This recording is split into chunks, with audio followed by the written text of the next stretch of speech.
شہباز شریف نے نوجوان کو اپنے گھر بلایا اور تحفے دیے، پھر اس سے ملنے اس کے گاؤں چلے گئے۔ یہ نوجوان کوئی اور نہیں بلکہ حافظ آباد کے چھوٹے سے گاؤں سے تعلق رکھنے والا محمد محسن ہے، جس نے 1000 روپے پر کام کیا، تندور میں روٹیاں لگائیں اور ٹاپ کر کے 5 گولڈ میڈل اپنے نام کیے۔ ان کی زندگی کی کہانی ہے کیا، جانتے ہیں انہی کی زبانی۔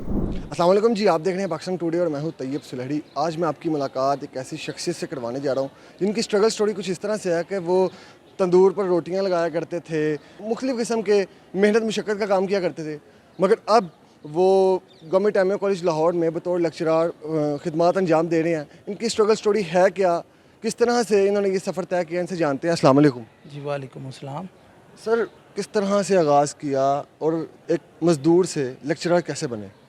بس یہ اللہ تعالیٰ کا فضل اور کرم ہوتا ہے۔ آغاز آپ دیکھ سکتے ہیں تھرو آؤٹ محنت مشقت، ہر طرح کے کام کاج، اور الحمدللہ وہ ایک عادت تھی، اللہ تعالیٰ نے محنتی بنایا۔ کسی بھی شعبے میں کام کیا ہے، وہ چاہے کھیت میں کام کیا ہے، گھر میں کام کیا ہے، محنت مزدوری مستری کے ساتھ، یا جب ویلڈنگ کا کام تو مخلص اور خلوص کے ساتھ کام کیا ہے۔ لیکن اس کے ساتھ ساتھ ایجوکیشن کو اس لیے نہیں چھوڑا کیونکہ it was the best tool and weapon for me to change my life and my perception in the society as well.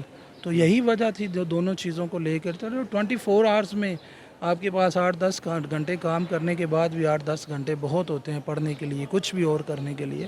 تو الحمدللہ اسی طرح اس سفر کو لے کے چلتا رہا ہوں۔ ہاں، تھوڑا سفر مشکل تھا، اس میں مشکلات تھی، فائنینشیل پرابلمس تھے، فیملی پریشر تھا اور بے شمار چیلنجز تھے، لیکن وہ معنی نہیں رکھتے۔ جب آپ نکلے ہوتے ہیں تو آپ نکلے ہوتے ہیں۔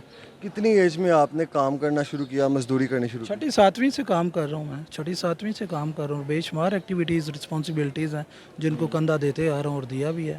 ساتھ ساتھ پڑھ رہے تھے، ساتھ کام بھی کر رہے تھے۔ اچھا، یہ ایج جو آپ نے بتائی ہے 6ٹی 7ویں میں، تب تو بچوں کو کھیلنے کودنے کا اور کام کی طرف دھیان نہیں ہوتا، یا پڑھائی کی طرف نہیں۔ اگر آپ کام کر رہے تھے ساتھ اسٹڈی کی طرف سے کوئی گائیڈ کرنے والا تھا یا خود سے ہی آپ کو شوق تھا؟ بس اللہ کا کرم ہوتا ہے، اس میں خود کا شوق کیا، آپ کو پتہ ہے جو بھوک ہے وہ بچپن آپ کا چھین لیتی ہے، اور آپ کو بچپن سے افلاطون اور سقراط بنا دیتی ہے۔ حادثوں سے اور مشکلات سے اور بھوک سے آپ میچور ہوتے ہیں، آپ کو وہ آپ کے اندر دانائی یا حکمت آ جاتی ہے۔ تو مجھے تعلیم نے ہی اور معاشرے میں دیکھا کہ ایک تعلیمی لوگ کس طرح آسان اور بہتر زندگی گزار رہے ہیں، نہ صرف زندگی بلکہ ان کا ایک بہتر سوچ اور بہتر اعمال بھی ہوتے ہیں۔ تو الحمدللہ وہ ایک چیز تھی، دونوں کو پھر لے کے کام اس لیے کیا اپنے آپ کو اور اپنی ذمہ داریوں کو نبھانے کے لیے، اور تعلیم اس لیے حاصل کی کیونکہ مقصد تھا، خواب تھا اور میرا تخیل تھا کہ جو مجھے آگے لے جائے گا۔ تو الحمدللہ وہ اللہ کا شکر ہے یہاں پہ پہنچا ہوں۔ ابھی آگے بھی آسماں بھی ہو رہے ہیں، منازل بھی ہو رہی ہیں اور مقاصد بھی ہو رہے ہیں، انشاءاللہ جڑے رہے ہیں اور کرتے رہیں گے۔ پہلی اچیومنٹ کیا تھی جس کے بعد آپ کو لگا کہ مجھے مزید محنت کرنی ہے؟ گاؤں میں میٹریکولیشن میں ہمارے ہاں 5 سے 6 لوگ ہی پاس ہوئے تھے، 46 میں سے کچھ اسٹوڈنٹس ڈراپ ہو گئے اور 7 سے 8 اسٹوڈنٹس نے میٹرک پاس کی، اور وہاں پہ ساتھ ساتھ گاؤں میں پرسیپشن بہت اچھی بنی کہ بڑے اچھے مارکس آئے ہیں، بچہ پڑھنے والا محنتی ہے۔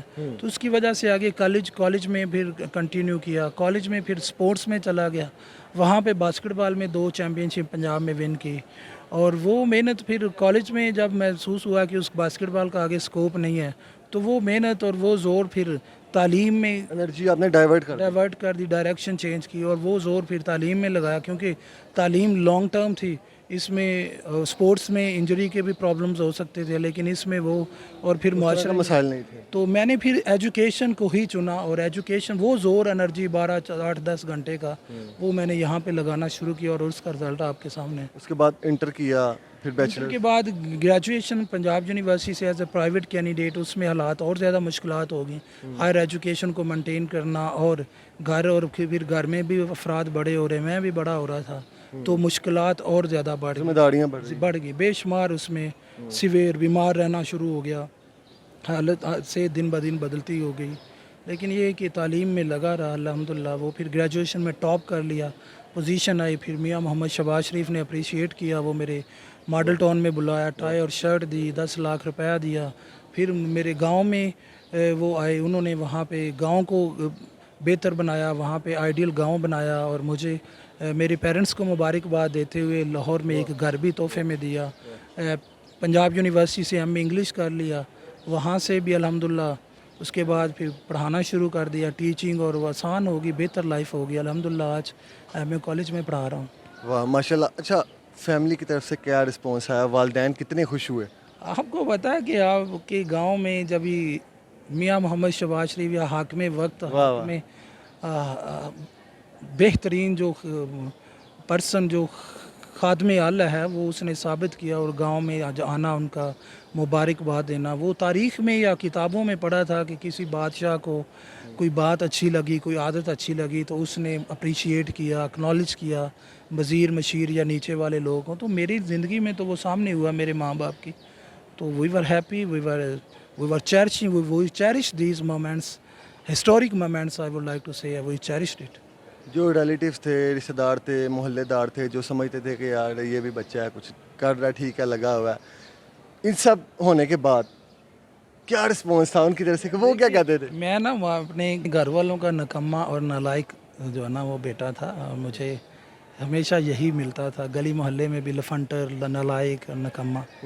तो वो नकम्मा जब आपके सामने इतनी बड़ी अचीवमेंट करके और वो हाकिम वक्त आपके घर में आ जाए, तो आप उसको अल्फाज में किस तरह सम अप करेंगे, या उस मुआशरे, उस गांव को, ना सिर्फ उस गांव, आसपास के देहातों के देहात वहाँ पे आए हुए थे, और हजूम था, क्राउड था बहुत बड़ा जो इसको अप्रिशिएट कर रहा था, देख रहा था इन मनाजिर को। तो ये तो नाकाबिले बयां है, परहैप्स कभी भी ज़िंदगी में इनको अल्फाज में बयान करने के लिए तो किताबें मेरे ख्याल में चाहिए होंगी। शहर में शिफ्ट हो गए, लाहौर आ गए, फिर आगे कंटिन्यू कैसे किया? लाहौर में फिर घर मिला, यहाँ पे शिफ्ट हो गए, पंजाब यूनिवर्सिटी से पढ़ना शुरू कर दिया अल्हम्दुलिल्लाह, वहाँ से मास्टर किया, फिर आगे इसी तरह जर्नी, डिफरेंट डिपार्टमेंट्स में अप्लाई करना, जॉब करना, छोड़ना, प्राइवेट सेक्टर में इधर उधर वो जो अपनी मनाजिल है उसको ढूंढना, सर्च करना, कभी वहाँ पे मुश्किलात का सामना करना, कभी कभी अपने ख्वाबों को मज़ीद पीछा करने के लिए एनर्जी सर्व करना। तो ये मंजिल इसी तरह दोनों दुनियाओं के साथ लड़ाई करते हुए अल्हम्दुलिल्लाह फिर यहाँ पे पहुँचे। इस सारे कठिन सफ़र में कौन सा लम्हा ऐसा है जो आज भी याद आता है आपको? देखिए वो जिस तरह अप्रिसिएशन तब मिली या अब मिली, मेरे ख्याल में ये बेहतरीन लम्हात हैं जिनको मैं याद करता हूँ, मोटिवेट करता हूँ। मैं सोचता हूँ कि अगर गांव से उठ के लाहौर आ गया था तो लाहौर से भी रहते हुए इंशाल्लाह कुछ ना कुछ कर जाऊंगा। इट मीन्स कि अल्लाह ताला या आपने अपनी तकदीर को बदला है, तो यहाँ पे बैठे हुए भी वो तन्हा, वो रब की ज़ात आपको तन्हा या अकेला नहीं छोड़ेगी, तो आप कुछ कर जाओगे अल्हम्दुलिल्लाह। बेशक ये माशरे में लेक्चरर या प्रोफेशन को अंडर प्रिविलेज समझा जाता है। देखें आज उसकी सेलिब्रेशन नेशनल लेवल पे हो रही है, और ये इस पॉजिटिव मैसेज है कि टीचर्स भी अपॉइंट होना ACDC और उन लोगों की तरह उनकी तरह मेरे ख्याल में ज़्यादा चेरिश करने वाला लम्हात या जॉब है। कौन सा लम्हा ऐसा था कि बहुत डिसअपॉइंटमेंट हुई, लगा कि यार अब नहीं हो सकता? यार मैं समझता हूँ तो ज़िंदगी तो थी डिसअपॉइंटमेंट्स वाली, बेशुमार ऐसे लम्हात हैं मेरे ख्याल में, रोज़ उठना और उठ के मुश्किलात का सामना करना, हारना, फिर कोई एक उठना। वाकया शेयर कर दें जो आपको बहुत स्पेशल और जब याद आता है आपको रुला देता है। जब मैं BA में था, 4 अप्रैल को मेरा एग्ज़ाम था, और मैं 3 और 4 मार्च को बीमार हो गया था। तो 28 मार्च तक मैं बीमार रहा था। मैं कुछ भी पढ़ नहीं सका था, चारपाई से उठ नहीं सका था। मेरे माँ बाप मुझे दिन रात पट्टियाँ करते थे। तो मैं समझता हूँ वो मेरी ज़िंदगी का ब्लीक डार्क, एक तरफ मेरे ख्वाबों को डूबते हुए, बल्कि डूब ही गए थे। 28 मार्च को आपका दोबारा उठना बीमारी की हालत में, और जब आप अगले दिन टेस्ट दे रहे थे तो आपके हाथ पांव कांप रहे थे, आपसे कुछ लिखा नहीं जा रहा, और 4 अप्रैल को आपने एनुअल एग्ज़ाम में बैठना था। तो वो सफ़र और वो 24 days, horrible days of my life, कि जहाँ पे मैं बिल्कुल चारपाई के साथ ही स्टक हो गया था। ये आपकी स्ट्रगल स्टोरी तो दुनिया ने जान ली कि आपने किस तरह से मेहनत की और एक तंदूर से निकल के एक लेक्चरर बन गए, उस्ताद बन गए हैं और बच्चों को एजुकेट कर रहे हैं। अब जो लोग वहाँ पे अभी भी काम कर रहे हैं, जो स्टूडेंट्स आपकी तरह अभी भी स्ट्रगल कर रहे हैं, उनके लिए क्या किया जा रहा है, या उनके लिए आपने क्या सोचा है? उनके लिए अब मैंने मियां मोहम्मद शहबाज शरीफ साहब से स्कूल मांगा है गांव में, अपग्रेडेशन, गर्ल्स स्कूल्स की, बॉयज़ की, बेसिक हेल्थ यूनिट, और हमारा गांव PC वो अल्हम्दुलिल्लाह वहाँ पे है। 2 प्राइवेट स्कूल भी मेरे गांव में अब काम कर रहे हैं, जो कि शहर से उठकर मेरे गांव में आए हैं।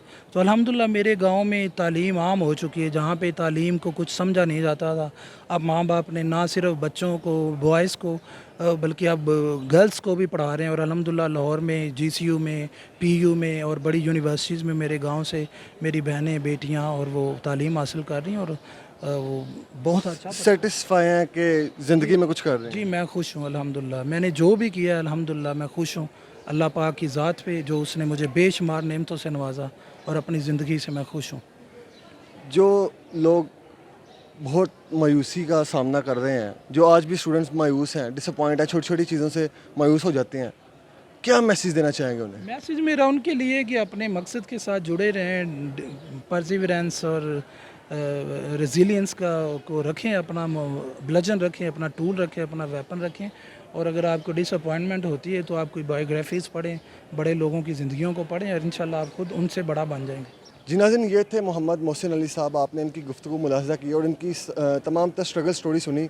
मज़ीद ऐसी मोटिवेशनल और इंटरेस्टिंग स्टोरीज़ देखने के लिए देखते रहिए पाकिस्तान टुडे। इसी के साथ अपने मेज़बान को दीजिए इजाज़त। अल्लाह निगहबान।